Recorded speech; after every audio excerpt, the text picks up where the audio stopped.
to thank everyone for being on. Those of you that are here and those of you that will be listening later, thank you for participating. And what we decided to go over today during this time with you is something that we feel like we go over a lot. In fact, we were almost hesitant because we feel like we talk about it so much, and that's the mental prep of competing. However, even though we go over it, we feel like we get lots of calls and lots of questions about it, and it's totally understandable. I really feel like until you go through your first competition, we can talk about it all we want, but until you go through that, it's just something you have to experience. So we are doing the best we can to get you as prepared as you can be for this experience, not only physically, but also mentally. And so many times I find that I'm wondering which is really the hardest. Is it the physical aspect or the mental aspect? Because they are both, it's both grueling. It really is. It's quite a thing to do this. So as we go into that, I'm going to just talk about a couple points of mental prep, and then Kristie is going to talk about a couple points if she gets back on here, and then we're going to open it up for questions. So the first thing that I think we need to look at is when you're going towards a competition, you have to be focused on your progress and the end result, your goal. And so many times I find that girls, and myself included, when my focus gets off, it's because I'm looking to the left or to the right or behind me. So in other words, I'm not focusing on my goal or the goal of the show. I might happen to get on social media and see a pic of someone, think, oh, wow, she looks great. I don't look that great. And then your focus gets off of your progress and you start comparing. And comparison is the worst trap that you can get into in this. When you go in to a competition, you really have to go in just knowing that you are competing against yourself and yourself only, because it's all about you. It's all about your progress and being the best you that you can be, bringing the best package on stage that you can physically and mentally. And when you start to look at other people, your focus gets off of yourself and off of your progress. I've even talked to girls about getting off social media for a while. Stop looking or stop following people that are getting you off focus. If it's something that motivates you and keeps you focused, that's fine. But if it's something that's distracting you and making you feel bad about yourself, just don't compare. And the great thing about TwinFitness is if you go to our group classes or our fit camps or our posing sessions, we are all so supportive of one another. We never judge. We always lift each other up and get each other going. So that's one awesome thing about our group that I really appreciate. Okay. Also looking behind.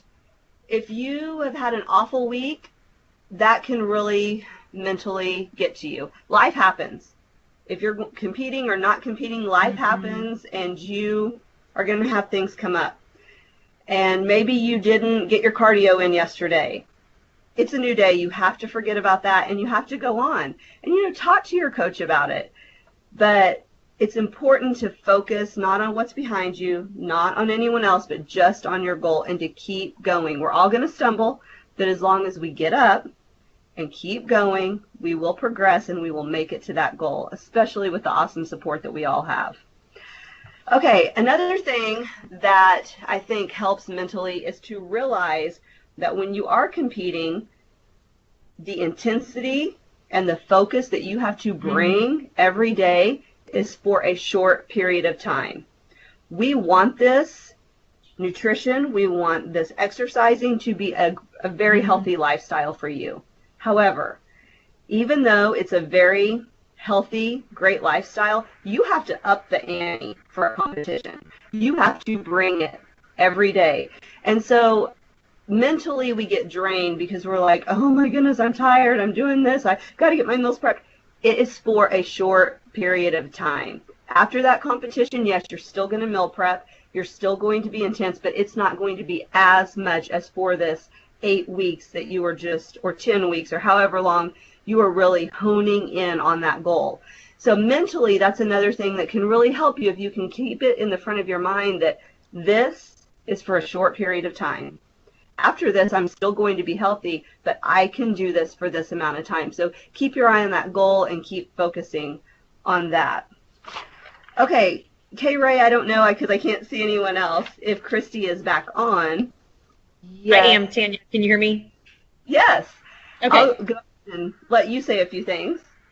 Yes. So when Tanya and I were discussing what we wanted to talk about today, the mental prep part of it, I'm sure she kind of referenced this at the very beginning, but we feel like we kind of go over and over this, but maybe we don't go over it enough. And maybe with you guys being newbies, a lot of you guys, to hear it over and over again is a good thing. So I'm going to focus on the journey and you being the journey.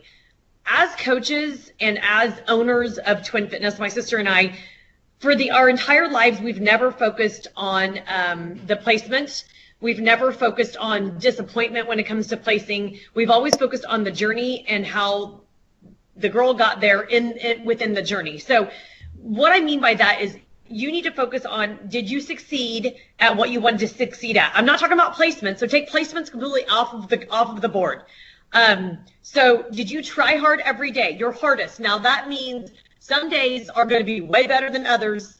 Some days you're going to have a lot more motivation than others. I do, even in my own personal workouts. If you're putting in your best effort and putting your best foot forward every day, that's all us coaches, and that's all you can ask of yourself. And then ask yourself, did you meal prep the best of your abilities? Again, there's going to be weeks and times where you don't have enough prep for the entire week, and you have to kind of hodgepodge it together like we've all done and been there. So there's a lot to this, and we understand that, but focus on the journey. Did you do your best? That's what's important to us. That's what is important to my sister and I as owners of the business. That's what's important to all the coaches that surround you for supportive atmosphere. And that's what's the most important for you. Now, let's go on to the show and go, the placements. Here's the reason why we don't focus on placements. I can't guarantee if you're going to get first. I can't guarantee if you're going to get last. I can't guarantee if you're going to get a trophy and get fifth. I don't know. All I know is that I'm going to push you hard. We're going to push you hard. We're going to be supportive when we do it, and we're going to ask a lot of you at the end, and we know that. I have never asked any girl to do more than what I've personally done for a show myself. And I can probably vouch for Tanya in that. I can vouch for Amy on that. I can vouch for my sister. All of us coaches, we do these shows. We understand what it feels like. So I don't want you to focus on that day. I want you to focus on the journey and how you got there. I think that's one of the most important parts we can take away from this whole message. Now, there are a lot of trainers out there that do focus on the placements, and they get upset at girls that don't place in certain first, second, third, fourth, fifth, whatever it might be. That's not us. With saying that, we do very well at shows, and we get first, and we get overalls, and we win a lot. But that's just something that I want to focus on, because at the end of the day, you guys, who cares what a panel of 10 judges that know nothing about your life, know nothing about your journey, really thinks of you? Their job is to critique you and point out your flaws. They don't know you. They don't know the struggles you went through. Life happens amongst this competing world, and you have to remember that. So focusing on the journey, I think, other than the placements or the day of the show, is key for success and longevity at the sport. Something that Tanya and I were talking about this morning, just so you guys know, like, I've competed my entire life. My sister and I came, we were in 4-H when we were little. We competed and we showed sheep and we showed cattle and we showed horses. And some of you are probably chuckling behind the scenes that maybe we don't look like farm girls, but we were. And so I've competed and learned at a young age that I can't win them all. I can try really hard. And I taught myself that if I tried really hard, that meant success. Not necessarily winning every time, but doing my best made me feel successful. So hopefully that rings home when you guys are going through these competitions. Like, I was in sports in high school.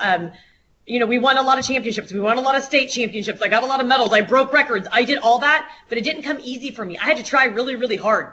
I had friends that didn't try hard at all and did better than me. So it's a lot of that. So I feel like if you put the effort in, good things happened at the end of the day, and you'll see success.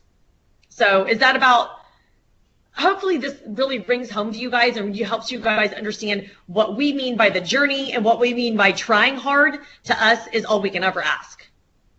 So I think now we want to open it up to some questions for the other girls that are on that might have, concerns. I know, Reagan, you're a newbie. Candace is a newbie, and I think Kristie even may be a newbie. So if you guys have questions or just want to open it up to, back and forth chat, feel free to bring on the questions that you might have. Anyone? Nope. I would like to know, Reagan, what stuck out to you about the mental prep this last week? That's true. It was about stress management. I believe it was about like putting the good things, and it was about the bucket of water and balancing the good and the bad and the stress that you have every day. It just helped because, like I said, this week I have papers and projects and all that for school, and then like this weekend I have to go to Oklahoma City to do a 10K with my family, and I don't know, it's just all trying to balance a lot that's going on right now with orientation and moving as well. So it just helped because I was getting a little overwhelmed this week with all of it. So that is something I hear from a lot of my girls is just fitting everything in. Because honestly, when you get to that time right before a competition, you have to invest the time. That's just part of it. And so we all have life and we all have different things going on. And so how to do that. And I've even talked to a few girls about looking at their schedule, and they may even need to cut some things out temporarily, because to compete, it has to be a higher priority for a while. To continue the healthy lifestyle, we can lower that priority after the competition. But if they're going to invest the time and the money and all the mental and physical energy it takes to do this, you have to raise that priority. So I understand what you're saying, Reagan, about the time. I mean, we all, and I know Kristie and I have even talked about that, working in our personal workouts along with family and work and anything else that you do. It's another mental challenge. Absolutely, and I can reiterate that as well. Something I've done since I was like in college is that I actually take a notebook. I'll always have a notebook beside me, and I write down daily, like specifically what I'm going to do. So like, let's say my day starts at like 6 a.m. So 6:20, I wake up. 6:30, I wake up my daughters for school. At 8:05, I'm going to start my own personal workout until 9 o'clock. At 9 o'clock, I'm going to take a shower. Like, I know that sounds really funny, but it keeps me on target and it keeps me organized through the day, and it prevents me from being so overwhelmed because I have to make phone calls through the day to clients, or I have to do I have to organize myself when it comes to working on plans for all my elite coaching girls, or, running to the school for my daughters, or whatever it might be. It's very overwhelming and it can be a lot sometimes. So we all run very busy lives. So if you get a notebook and just write it down and then cross it off as you reach that barrier, that helps me a ton. That's something that I've done. I even plan like my meals, like when I'm going to cook, and what time I'm going to cook, how long I think it's going to take me. So that's helped me a lot to stay organized and not be so overwhelmed with my day-to-day activity that I need to get accomplished. So that's something you might try as well. I'm going to read a question from Candace. She says, okay, how much cardio is too much? She says she's not too familiar with fat adapted and kind of wants to understand more about training other ways and how much cardio is required there versus training fat adapted and that. So I'll open the floor. I can answer that one. So when it comes to cardio, it's extremely individualized. For example, I train a girl on my level, and to get ready for a show, she has to do about 30 minutes 3 times a week. That's all she has to do. to train other girls. And I know other girls out there, including Candace and probably Reagan, are like, are you kidding me? I'm doing way more than that, because I know you guys are. So it's very individualized to the person and what the person, how your body reacts, how strict you are with your nutrition. Some girls just lose it a lot easier than others. Typically, I don't like to go much over an hour and a half to 2 hours every day. And I don't like to push that unless I have to. And I typically don't do that unless it's like 2 weeks out and we need to burn a lot of body fat. Because with cardio, it will stress your adrenal glands some, but if you can not do it towards the end, and if it's a temporary time frame of like a 2 to 3 week time frame, that's what I prefer to do. But it all depends on the individual. You always have to do cardio. Cardio burns body fat, period. There's no other way around it. Healthy nutrition is key, and cardio is the only two items that you're going to be able to control to decrease your body fat and to get you ready for a show. So there are some girls out there that hardly do any cardio. That is true. I've trained them. I even had to cut out girls' cardio before. But everyone is so individualized, and I know, Candace, you're doing more than the average person probably, and I know that Reagan is too, and I have some other girls on my level that are as well. I personally have to do a lot of cardio to get ready for my shows. So everyone's very individualized is the best answer I can give you there. Okay, there's one more question from Candace, and it says, an hour in the morning and an hour in the evening would be safe, ? I think that's what she says. So for her, yeah, go ahead. I would say it's safe.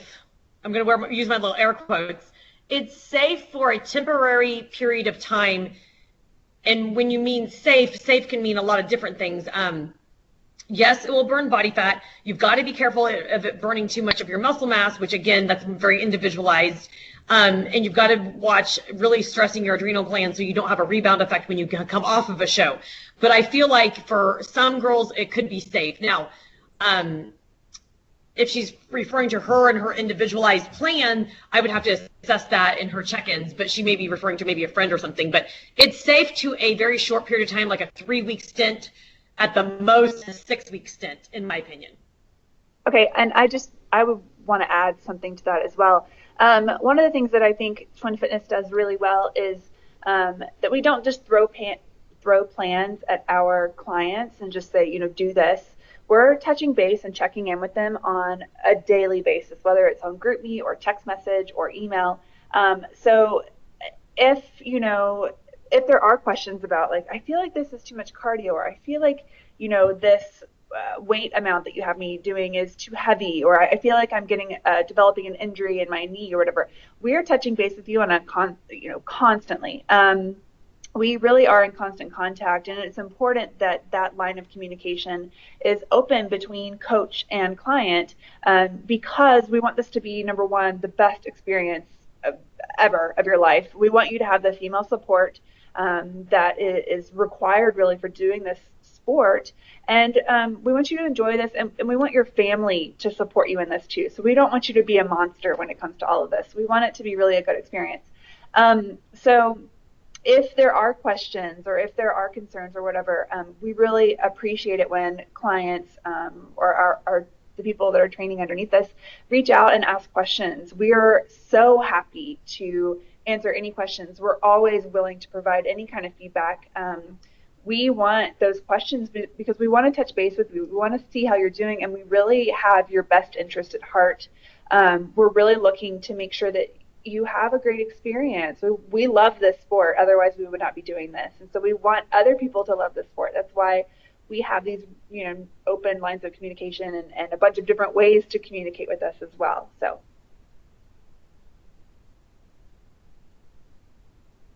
Okay. Thanks, Carrie, for that information. And just to reiterate a little bit on that, I talk to a lot of girls throughout my week because I'm in charge of the online part of my business. So I'm on the phone a lot with new girls that have never competed before, or girls that have had a lot of experience with trainers, some good, some bad.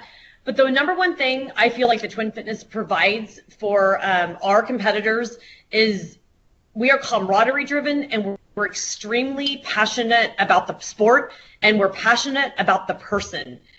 like I was saying at the beginning of our Skype conversation here, we are not focused on the placement. I'm focused on the girl, and I'm focused on the journey.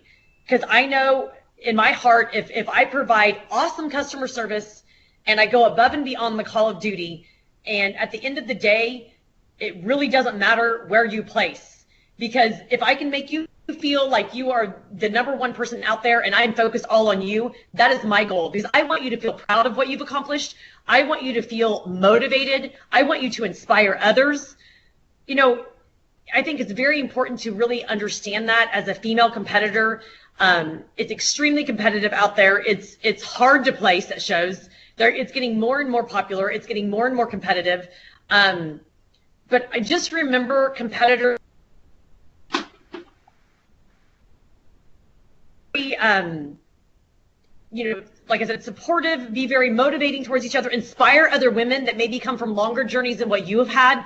I think, you know, there's some women that can't even get out of bed in the morning, but so when you get out of bed and complain about it, I always think about that person that can't get out of bed. And I know that might sound a little cliche, but honestly, it happens to others. And I'm just thankful that I can get up and I can actually go on a 3-mile run if I want to. Others out there don't have that ability. So just remember that the small things in life do add up, and that it's very important to motivate others, to inspire others, and to be kind to yourself and be proud of yourself for what you've accomplished.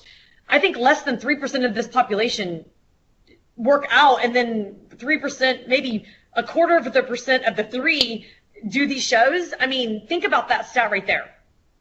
That would make me proud of that, just because I'm competing. I'm doing something that no one else has the guts to do. And I'm going to do it to the best of my abilities, and I'm going to win at the end of the day, no matter what I place at the show. Cool. Any other questions, Candace or Kristie or Reagan? Any other comments on anything? No? Have we scared all you guys? Tanya, is there anything that you want to say to wrap up? Boy, I think what you said at the end there was just amazing. Great. Should have inspired me. Well, girls, we are going to try to do this on a regular basis, these coaches' corners for the Skype. They are open to everyone, all competitors, even non-TwinFitness, maybe a non-competitor that just wants a little bit of motivation. You know, that's another thing that we do. I will train anyone that wants to put in the effort and wants to put in the time. I think it's important for us women to support each other and really be motivational for each other. So we're going to try to do these on a regular basis. Once a month on a Wednesday, we will try to record them and get them to you guys so you guys can go back and look at them, or other competitors, forward them to friends, whatever it might be. So be looking for links, be looking for social media advertisements on our Coaches Corner, and hopefully we will get more and more individuals to ask questions and see how we can proceed from here. Thank you so much. Thank you. Thanks, ladies.